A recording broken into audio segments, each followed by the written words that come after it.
Hey friends, if you wish to download and install Epson printer drivers on Windows, then please watch this video. I will guide you through the procedure. So here's what you have to do.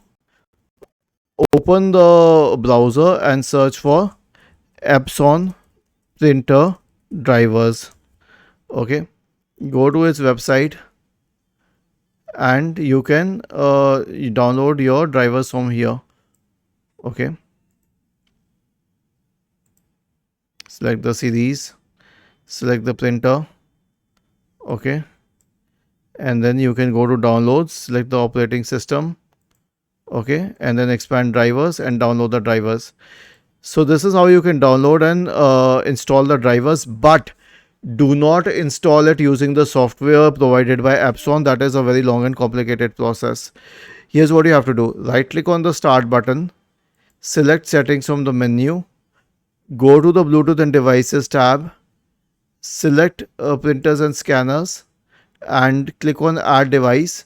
Let it detect the Epson printer and then you can add it. I have already added a Canon printer here.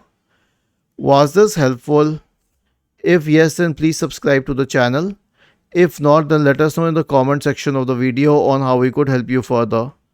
Thank you for watching this video and have a nice day.